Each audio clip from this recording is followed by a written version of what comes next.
Temos uma elástica sujeita a uma deformação descrita por este vetor de deslocamento, com K uma constante pequena.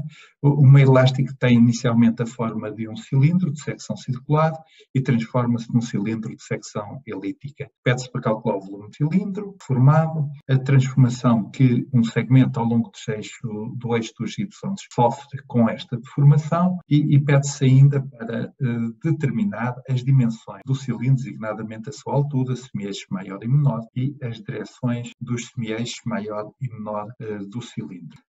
Temos aqui o campo de deslocamento, dado por esta expressão, e temos aqui indicado o que acontece ao cilindro sobre esta transformação. Portanto, temos inicialmente um cilindro de secção circular e passa a ser, depois formado, um cilindro de secção elíptica. Isto significa que um círculo, sob a deformação, transforma-se numa elipse. A primeira coisa a calcularmos é o tensor das deformações. Este tensor é dado as suas componentes IJ por 1 meio de DSI dXJ mais DSJ dXJ, e se fizermos o cálculo para todas as componentes, ε1 é a derivada do S1 em ordem a x1, portanto fica 3K. O ε22 é a derivada de S2 em ordem a x2, é 0. O ε33 é a derivada de S3 em ordem a x3, é menos K. Já a componente ε12 é a derivada de S1,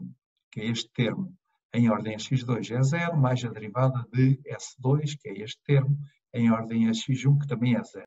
O ε13 é a derivada de S1 em ordem a x3, que é 0, mais a derivada de S3 em ordem a x1, que também é 0. Finalmente, o ε23 é 1 meio da derivada de S2 em ordem a x3, que é 2, a raiz de 2K, mais a derivada de S3 em ordem a x2, que é 0, e, portanto, fica simplesmente raiz de 2 vezes K. O tensor das deformações é um tensor simétrico, pelo que podemos escrever 3K, 0, menos K, raiz de 2K, 0, 0, 0, 0, e raiz de 2K. Imediatamente se pode concluir daqui que 3K vai ser valor próprio do tensor das deformações e x1 vai ser uma direção própria, já que só há o elemento diagonal nesta linha e nesta coluna todos os outros elementos são 0, o que nos permite então tirar a referida conclusão. O traço deste tensor é um invariante, ou seja, mantém-se qualquer que seja a transformação ortogonal que se opera, e este traço é dado por 2K, é a soma dos elementos diagonais. Isto significa que o volume do cilindro deformado menos o volume do cilindro inicial a dividir pelo volume do cilindro inicial, portanto, a variação relativa de volume é dada pelo traço de epsilon e é dada por 2K. Tal significa que o volume final vai ser 1 mais 2K vezes o volume inicial, que é π ao quadrado vezes h. Está aqui escrito novamente o tensor das deformações e também o vetor de deslocamento que lhe está na origem. E vamos agora obter o segmento dr' resultante desta transformação operada num segmento dr, e esse segmento dr é dado por dx2 é 2. Ora, este segmento dr sofre de uma alteração que podemos exprimir por epsilon dr devido à aplicação do tensor das deformações mais um efeito de rotação que é descrito por R, vetor rotação vetorial dr. Este termo é simplesmente dado pela aplicação desta matriz, portanto, 3K, 0, 0, 0, 0, raiz de 2K, 0, raiz de 2K, menos K, aplicado no vetor dr, que é uma matriz coluna dado por estes elementos, 0, dx2 e 0. Daqui resulta a componente x é 0, ou x1, a componente x2 é também 0 e a componente x3 é dada simplesmente por raiz de 2k vezes d x2. Daqui temos, para sabermos o efeito da rotação, temos que primeiro calcular o vetor rotação. O vetor rotação é o meio de rotacional de S. E o meio do rotacional de S é o seguinte determinante simbólico. Na última linha temos elementos do vetor deslocamento, ou seja, 3kx1, 2 raiz de 2kx3 e menos kx3. Daqui resulta, feitos os cálculos, menos a raiz de 2k é 1. Este vetor R não tem componente nas direções 2 e 3. O vetor R é então menos raiz de 2k é 1 e estamos agora em condições de calcular este último termo e que é dado por R. R vetorial dr é igual a E1, E2, E3, menos raiz de 2k, 0, 0, são as componentes do vetor R e finalmente as componentes do vetor dr, que são 0, d, x2, 0. Este vetor só tem componente E3 e que é dada por menos raiz de 2k dx2. Reparem que as outras componentes, E1 e E2, são nulas. Temos então que este termo é dado por esta expressão e este termo é dado por raiz de 2k dx2 é 3.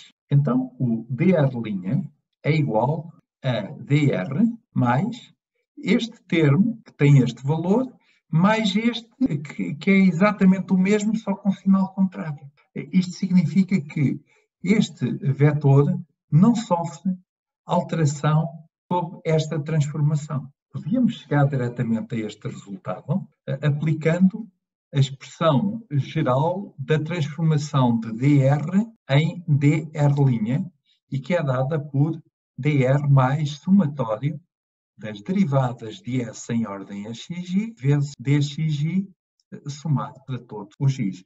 Ora, neste caso, só existe dx2, ou seja, o i é igual a 2. Isso significa que o dr' é igual a dr mais ds dx2 vezes dx2. Ora, o vetor S unicamente depende de x1 e de x3, ou seja, não depende de x2. Isso significa que esta derivada é 0 e o dr' é igual a dr, como tínhamos verificado usando na transformação a separação numa parte que é descrita pelo tensor das deformações e numa parte que é descrita por uma rotação. Vamos agora ver a linha C, em que se pede para determinar as dimensões do cilindro. Ora, naturalmente que se o cilindro se deforma desta maneira, então isso significa que estes semi-eixos da elipse formam entre si um ângulo de 90 graus e significa que estes semi-eixos têm que estar orientados segundo as direções próprias do tensor das deformações. E são essas direções que vamos agora calcular, trazendo para aqui o tensor das deformações. Ora, trata-se de resolver, encontrar as direções principais ligadas a este tensor das deformações. Consiste em resolver um problema de valores próprios. Em primeiro lugar, vamos igualar a zero o determinante secular, e que é dado por menos k menos lambda, raiz 2k, raiz 2k, 0, 0, 0, 0, igual a 0. E daqui resulta que lambda menos 3k menos lambda a multiplicar por lambda vezes k mais lambda menos 2k² igual a 0. Como já tinha referido antes, vem um lambda1 igual a 3k, ou seja, 3k é valor próprio, e igualando esta equação de segundo grau a 0, obtemos lambda2 igual a menos 2k e lambda3 igual a k. Vamos então encontrar os vetores próprios associados a cada um destes valores próprios que eu passo a designar por E1, e que é igual a 3K, que tem como direção própria, não é preciso fazer grandes contas, pois já sabemos que o resultado vai ser esta direção, 1, 0, 0, ou seja, o eixo do x.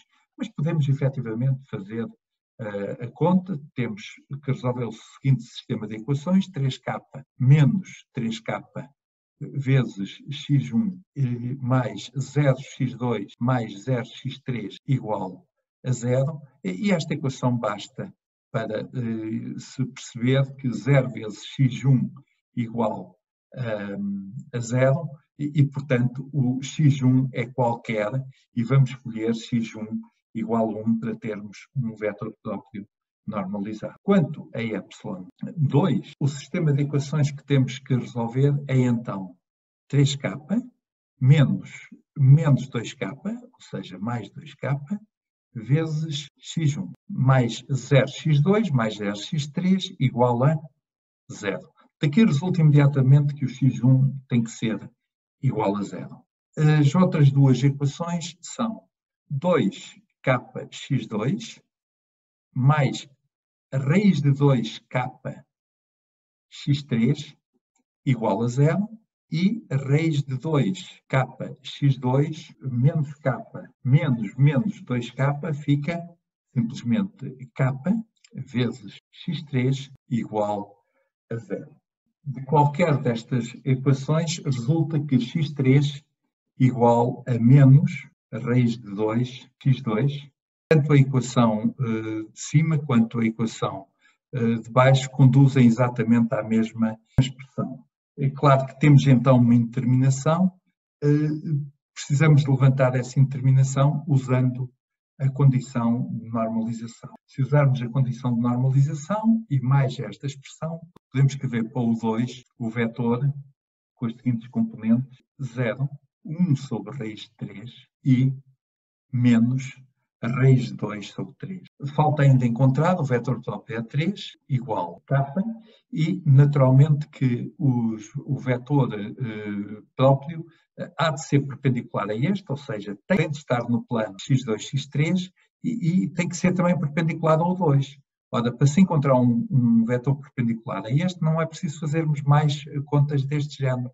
Basta trocar estas duas componentes e o sinal a uma delas. Ou seja, podemos escrever para o 3, 0, a raiz de 2 sobre 3 e 1 sobre a raiz de 3. Recordo que o 2 era 0, 1 sobre a raiz de 3 menos a raiz de 2 sobre 3 e já agora o 1 era dado por 1, 0, 0. Portanto, encontramos as três direções principais.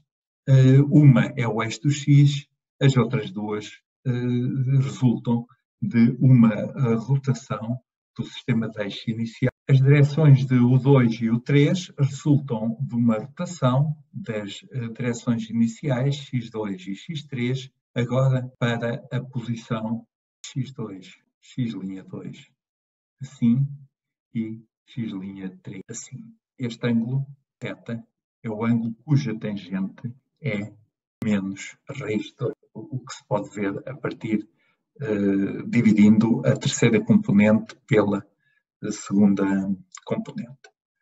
Esta é a forma da base do cilindro antes da deformação.